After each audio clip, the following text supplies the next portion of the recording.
This feels high quality. Dude, the torque vectoring is awesome. Dude, it boogies. It boogies. Wow. Whoa. So that's why you get this car. It's actually fun to drive. Thank you to our sponsors for today's video: InfyPower, Amber, StarCharge, and Nokian Tyres. InfyPower is the largest EV charger module provider with over 3 million power modules running reliably worldwide. Their latest G2 collection features ultra-high power density and efficiency for EV charging and energy storage integration. InfyPower, innovation for your power. Amber offers a modern extended warranty for your Tesla's battery and more without the burden of long-term contracts or upfront payments. Check out the link in the description below to browse their plan options and get started with a free over-the-air diagnostic check. This video is also brought to you by StarCharge, the largest EV charging manufacturer in the world, and is also a provider of residential and commercial battery storage, as well as microgrid solutions. And Nokian Tyres, a leader in safety and sustainability. Maximize performance and efficiency with their made in USA all-season tires and their dedicated Hakkapeliitta EV winter line from the inventor of the winter tire. Learn more at nokiantires.com/EV. Dude, I'm really liking it a lot. Hello and welcome to another Out of Spec Reviews video. Welcome to beautiful California and welcome to the Maserati GranCabrio Folgore. Now, about 1 year ago, I took you guys on a full tour, detailed technical deep dive of that car over there, the GT Folgore. So the Gran Turismo Folgore is really the hardtop. This is the convertible. The car can be had both in full battery electric, like these two vehicles here, but also with a combustion powertrain, which is turbocharged 6-cylinder now. They also have upcoming the GranCabrio Folgore, so stay tuned for a video. Maybe that'll even go before this, I'm not sure the order, of basically the Macan EV competitor. Really looking forward to that one. But in this video, I'm gonna drive the car for the first time. So we're actually gonna take out the convertible version. It's a perfect day. We may as well take out the GranCabrio. Coleton will be joining me, and we're gonna basically test out this $200,000 electric convertible and figure out, is Maserati even capable of building a good EV? Well, we're going to get an initial taste in this video. So join me as we go drive the Maserati GranCabrio Folgore for the first time.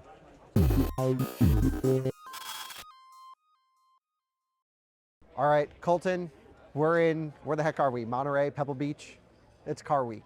Yeah, it's gorgeous here. Perfect day. Yeah, perfect day, cool car as well. So I guess let me hit everyone with the specs right off the bat. I'm gonna leave linked in the description the full tour of that car over there, the hardtop version, the Gran Turismo Folgore, because that is where we went into, in depth on the battery capacity, which is, there's a huge buffer on this battery, I should mention. It's 92.5 kilowatt hour gross, 83-ish usable.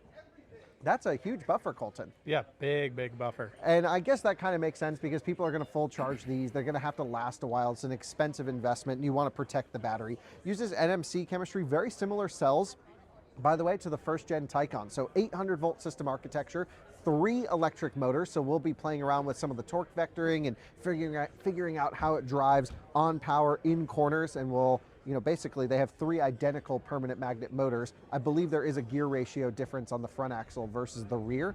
But from a hardware perspective, this is a chassis that supports, again, electric and combustion. In the electric version, Coleton, if you come over here, the battery is set up in a T arrangement where I don't remember if the T goes back this way or up this way. I'd have to look again because it's been really a year since I did the full tour. But basically the center portion of the car houses a portion of the battery pack.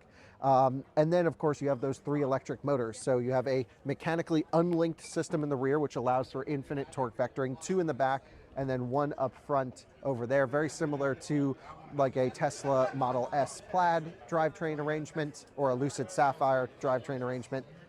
Trunk doesn't want to open on this one. I assume the charge port also doesn't want to open, it's locked, but we'll go outside and actually, you know what? We did the full tour, Coleton. This is just about driving the car, really. So you can imagine there's a CCS port right behind here, 270 kilowatt peak DC charging. That's great. That is right up there with first gen Taycan, with current generation Audi A6, Q6, Macan, the PPE platform. I think we have to give Maserati props actually for a brand that's not been known necessarily for building the most technologically advanced cars. Some of the most emotional cars, yes, from a sound perspective come from them, but not from a technological standpoint, for actually going pretty hardcore into the EV stuff. What do you think, Colton? Yeah, I mean, we're shooting this out of order, of course, so we've already taken a drive with this. But yeah, honestly, didn't really expect to be driving these out here. And electrification doesn't come to mind when you think of Maserati. You think of, MC20s and all the different vehicles they've made. Yeah, I don't know. Okay, so Coleton might not be sold. I think it's a perfect fit. I think a lot of people have owned Maseratis, have owned a bunch of enthusiast sports cars, and they want to keep a car at their second or third house. This is going to be certainly a clear option with lots of personalization. The thing is, the car comes pretty much as standard with air suspension, adaptive damper, the 1 battery pack size, the 3 electric motors.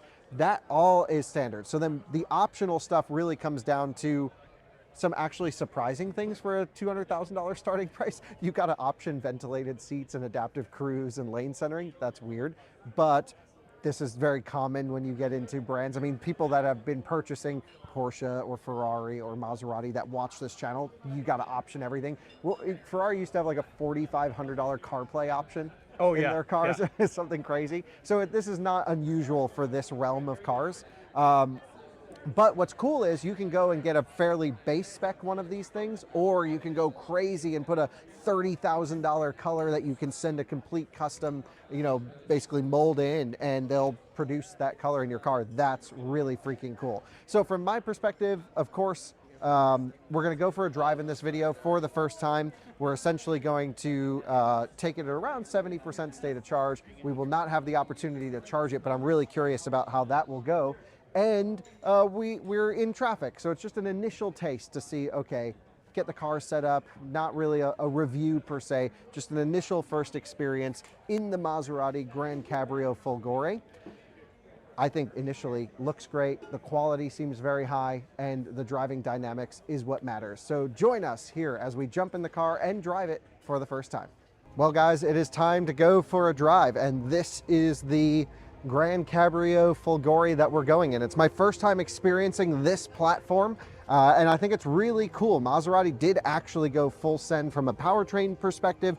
300 kilowatt permanent magnet motors, like it should be pretty powerful. Again, it's battery limited on power output. We'll talk about more of those things, but essentially this is the car. Nice spec, gray, black. It doesn't seem too crazy. I wonder if this one even has the driver assistance stuff, Colton. It does. Which is an option, surprisingly. So anyway, maybe we'll be able to test some of that stuff.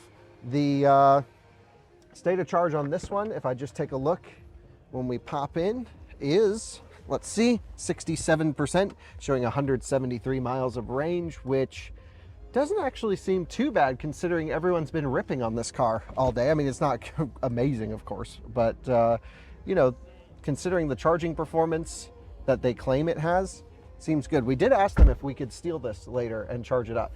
So hopefully the answer is yes. Here's the key, quite large, quite heavy, as a key should be for a vehicle that is positioned in this luxury segment. So why don't you hop in, Colton? Colton, we're in the car. There's paddle shifters. Yeah. Is it like Hyundai, Kia, where you do the regen? We're gonna find a lot of this stuff out. I'm gonna start it by hitting this. Instantly the brake pedal came to life. I mean, by like letting go, we have to accept this warning on the screen, and now we're in. First test, route plan test. Let's see if this thing can do a route plan. Fort Collins. Searching. The cell service isn't great here where we are, but it found it pretty quick. Okay. Center. Drive. Do we have options here? No, let's go. Now, the reason this matters in this car is a lot of people are going to keep this car at their second house, their third house. It'll be the little, whatever, the one to stay there. But that didn't really look like it worked, did it, Colton? Well, this could be a cell service thing, to be fair. Yeah, of course. I'm just curious if it will even do EV charger search preferences. Yeah, okay. So there's like a Maserati thing. Send destination to phone. I don't know. There's a bunch of little settings in here. That's we'll play around with that a little bit later. It's still loading. Yep. I'm going to go cooled seats on. Would you like cooled seats? Of course I would. Okay, let's go 2 on the fan. We'll make it 68. I hate the click. It's like delayed. Yeah, yeah. We'll sync the audio, or sync the, excuse me, this one. So it got the route plan, but it didn't do charging planning at all. Recharging needed. Find charging station along the route. Search. Oh, and then it's going to make me pick them. And do you want to go to a 6 kilowatt charge point station? No, thank you. And that one's only 4 miles away, but we're at 67%. You will arrive at your destination at 6:30 a.m. Okay, so the problem, Colton, is this is $200,000. Yep. I don't think people want to deal with route planning at $200,000. When you get into a Taycan, as an example, you hit where you want to go, which is, you know, a sports car. I mean, that's not a 2-door, but you can get them 200 grand. You hit where you want to go, and boom, it gets you there with the fastest possible route plan. So instantly, all this is giving me is the impression that Maserati didn't really know the electric stuff right off the bat. That's just the impression. I'm not saying it's not going to drive well, because we actually just spoke to some friends of ours that drove this, and they were so impressed. This can be fixed through software, hopefully, but let's go through some vehicle settings. So we have the electric vehicle menu, which shows currently nothing. We have the performance menu, which shows currently something now. So this will show us the power management of each electric motor, which is cool. So you have front and then left and right rear. We've got a torque management one. That's cool. Drag race mode. So it's like out of a Hellcat. And you've got battery temp, battery level, and 12-volt battery. That's awesome. I'm glad they give you battery temp. That's something that I think all cars need to have. Dude, look at this too. You get some power flow in the electric vehicle one. You'll see some driving history. Wow, this software. Holy smokes. So we want low to high. Doesn't even say what amperage you'd be limiting. And then DC charge.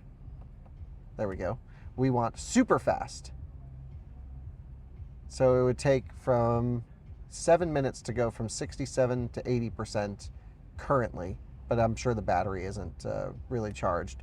Now it recommends an 80% charge level for daily and then 100% for full charge, but interestingly you cannot set it either than those two values, Colton. Yeah, these are gonna sit a lot. Yeah, so you would want a 30%. Or 50 even. Yeah, for storage. So anyway, here's what I'm curious about. Drive mode, I'm just gonna see, okay, we don't really need any of this stuff. Electric drive settings. Yeah, there's no like one pedal driving or anything in here. So drive mode, GT. I can then cycle this and go to sport, and we can choose sport suspensions. Multiple suspensions. Multiple suspensions and sport sound, okay? And then we can go to Corsa, which will give us torque vectoring, traction control, stiff suspensions, and performance optimizer, which I would be infuriated with this software. I'm hitting performance optimizer. There we go.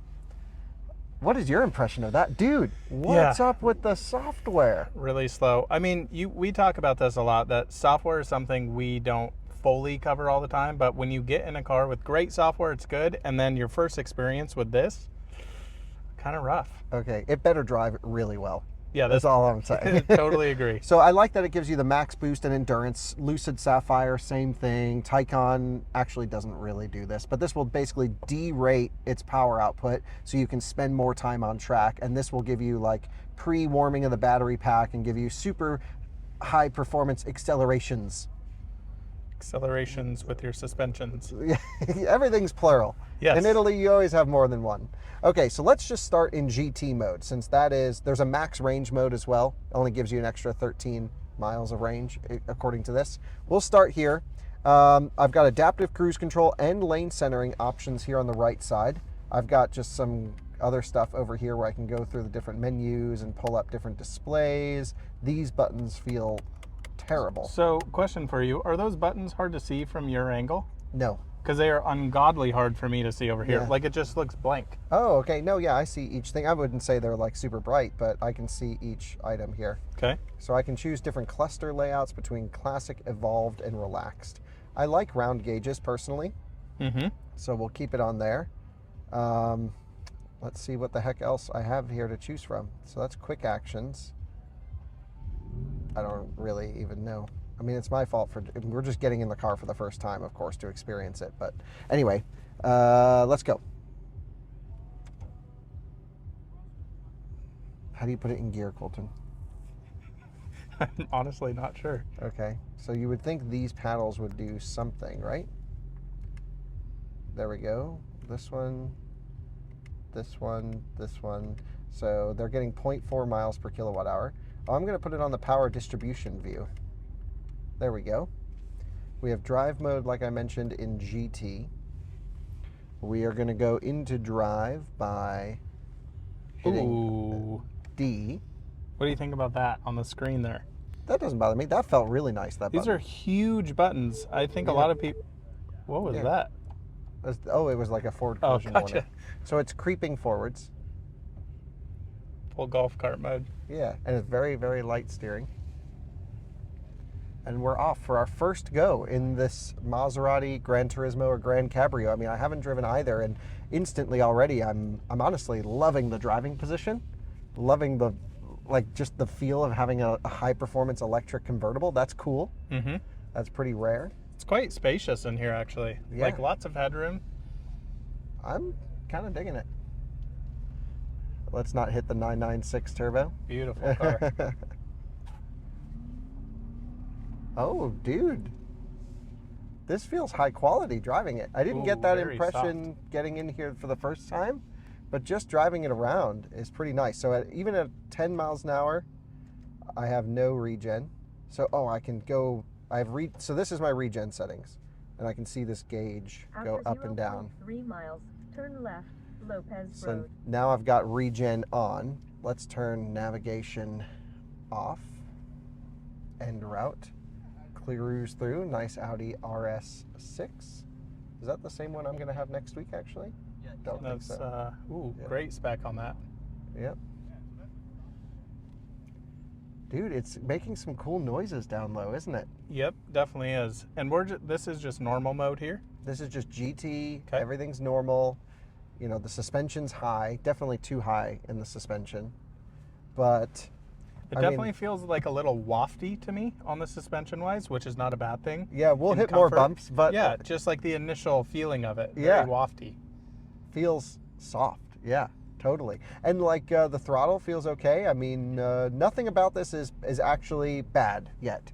I mean, I could say, okay, I prefer one pedal driving. Maserati has a philosophical disagreement with one pedal driving, a bit like Porsche, a little stuck up on the one pedal driving thing. They're like, it's not natural. And I'm like, okay, but you know, let's move on. Let's get with the time. So I think I have it in max regen. I'm going to go back to some of the, yeah, so we have my car. I don't think we went in here earlier. Yeah, so this one only has like a couple hundred miles on it, Coleton. Yeah, pretty fresh. Absolutely fresh. And we have settings. Yeah, there's really not much more. I think we've got it kind of dialed in. So let's get out on the road out of this traffic. But right now it's just creeping forward as I lift off the brakes. I can hit the brake pedal and it'll blend in a little bit more. There's some slight motor cogging when I lift off where it blends in creep. You can feel either the electric motor rocking on the mount. It's not perfectly still and silent, but no, you can go ahead, Audi. Yeah. All right. Thanks. And dude, it's crazy around here. This is wild. Yeah, just all the stuff around.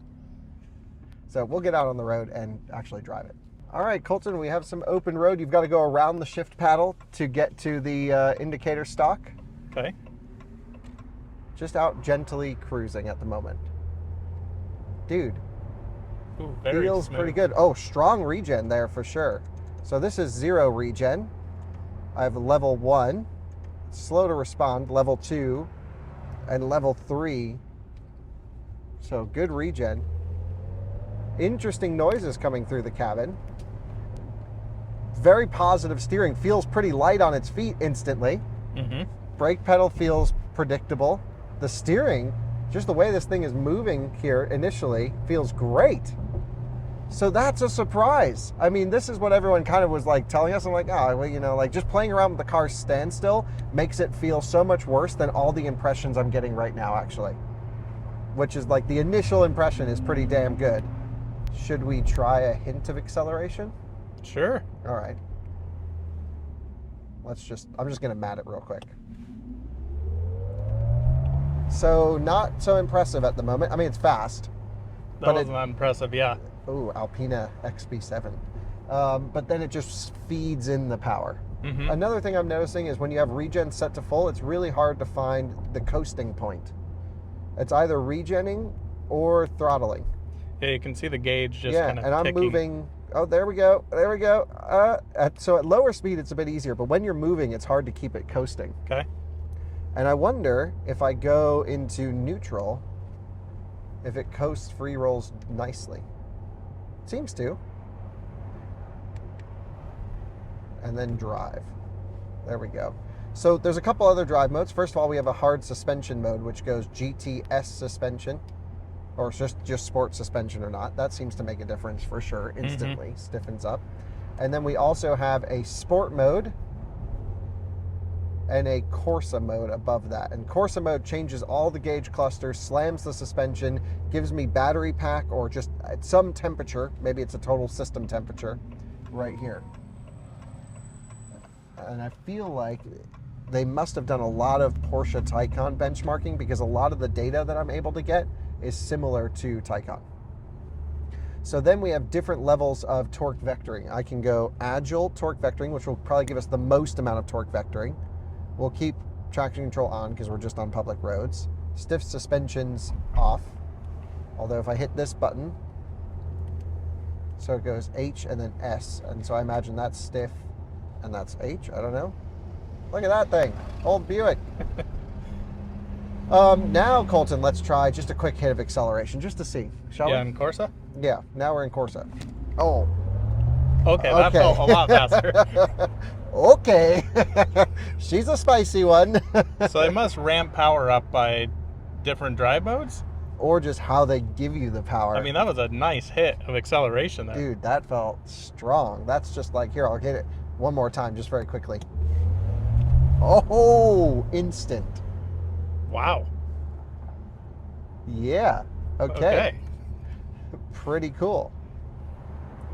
So what we need to do is like get out on the road and find a little place where we can actually drive this thing. So we'll be with the viewers here in a moment. I'm actually going to drive it probably just in sport mode, which made the sounds quieter for sure. Mm-hmm. What do you think of the sounds in here? So far, they're not bothering me. They're pretty subdued. Yeah, totally agree. It's kind of like a background noise. It's not like in your face trying to emulate something. Yeah, it's almost like the motor could maybe make that noise, but it's definitely not from the motor. Sure. Yeah. So far, impressed with the driving. Yeah. But we've just driven it no more than 30 miles an hour so far. So we got to find an open road and push it a little bit. If you look ahead, Colton, you'll see we're out on some more open roads, and I've put in something that looks at least decently drivable. Yeah, so definitely can tell it needs a little bit of work in the low-speed tuning department and just some pedal mapping and stuff. It's almost like they probably tuned the car on very little regen. So I'm going to drive it with one pedal drive or high regen off. And at low speed, it rolls back on hills, and then you got to get it back in auto hold. And you know, I think for a Maserati customer that's used to a, you know, either a loose torque converter or a dual clutch transmission or something, it is going to feel pretty natural to them. And I think that's something to remember, is most buyers of this car probably already own a Maserati. And so this is taking your customer base and bringing them into electric. I'm not sure this is the car to bring them many conquest sales, although I could be wrong. What do you think? Yeah, I mean, I'm trying to think of like who this car is for. For one, I think it's awesome having... Dude, it's so quick. Yeah. I think it's awesome having the top down in an electric vehicle. Absolutely. Like, I really dig this. Yeah, I don't know. I honestly don't know. I really like it so far. Very smooth, very compliant, comfortable, and really quick. I think there's a lot of buyers for it. A lot of, you know, second home here in Pebble Beach. Sure. This is the perfect place for this car. And the hard top, of course, maybe also lots of buyers for that one. But I think if you're going to get one, get the roof down. It's not like this is going to be your track car. We're becoming convertible men in this trip. I like an electric convertible. I own an electric convertible, actually. Yeah, smart. And yeah, my Smart. It's awesome. It's so cool to drive around in silence and just have, you know, immense power on tap and seemingly this kind of fun to drive character. Now, I have no idea why we're going half the speed limit at the moment. Really no idea why. Oh, we've got a truck up there. Okay. But at least we'll have some roads in this area that we can drive on and have some fun on the way down. So I guess while we're sitting here, let's try some driver assistance and at least make sure that it works, right? So I'm going to hit set. I can push and hold 5 mile/hour increments. I can turn on active steering. So steering is on, and I can go close Audi following distance. It's a capacitive wheel. So if you look here on the gauges, Colton, I don't know if you're able to see them. See it here. You can see as soon as my hand touches the wheel, it goes green and everything is happy.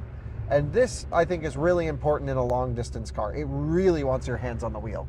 You take your hands off for 3 seconds and it's boom, less than 3 seconds. That's really quick. So it's very sensitive to just having your hand on the wheel, which for a lot of people will become annoying.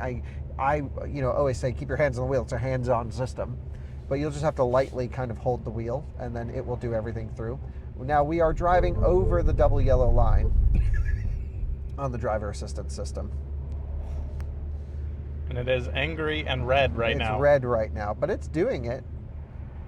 But this is also not leading the way in technology when it comes to assistance systems, because we are going to get pulled over for drunk driving immediately. So one thing I'm noticing there, the wheel kind of does like a slight jerk every time it turns. It's not like a very smooth linear. Yeah. It's like... it's very notchy. So I would say, I'm sure this is going to be plenty fine on a straight highway. La Ferrari. This is going to be plenty fine on a straight highway, of course.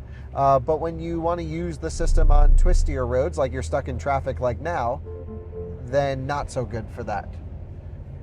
I guess the reason I'm harping on the technological side is when you read the press release from Maserati, when you look at how they want to present this car, we want to be a design leader. Great. I think the car looks good. There's plenty of different bespoke paint colors and interiors, and this is not how I would spec one. I would be way more adventurous and make it somewhat interesting. But you can really spec it a certain way.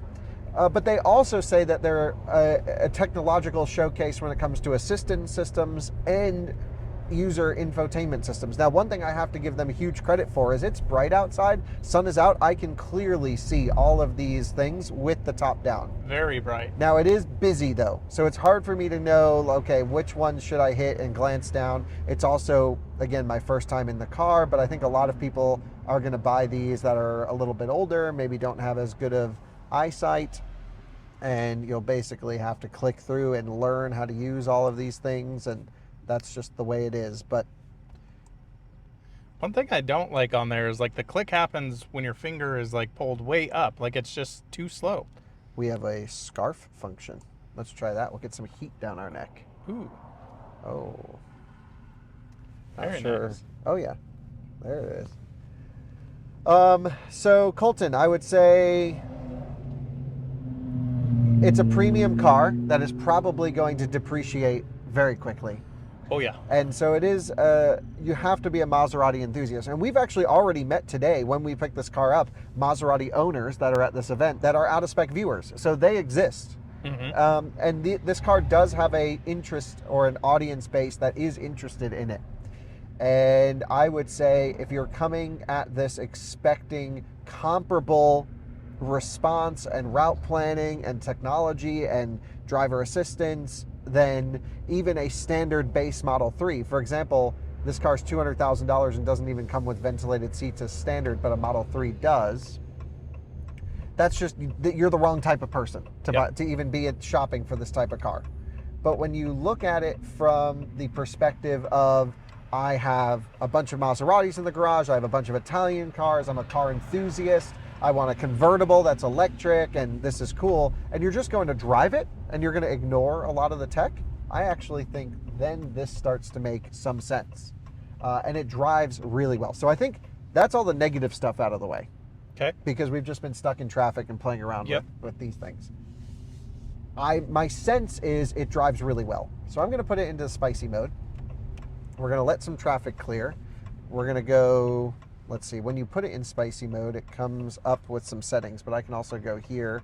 We're going to go agile torque vectoring. So it didn't remember my settings as before. Driving assistance systems unavailable with Corsa mode on. Why will it not go agile? So it doesn't want to go agile,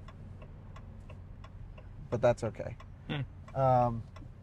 It's just traffic everywhere, isn't it, Colton? It really is. You can show the viewers over here that Yeah. there's just cars.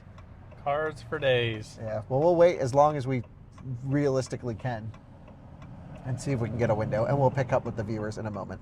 Ready, Colton? Good. Let's go. Huge power. Oh, wow. The brake pedal, yeah, it's a little bit of brake-by-wiry. I can feel some ABS feedback through there. Dude, the torque vectoring is awesome. Oh, Dude, it boogies. it boogies. Wow. Whoa. So that's why you get this car. It's actually fun to drive. Wow. That feels, whatever the weight is, I don't remember offhand, it feels 2,000 pounds lighter.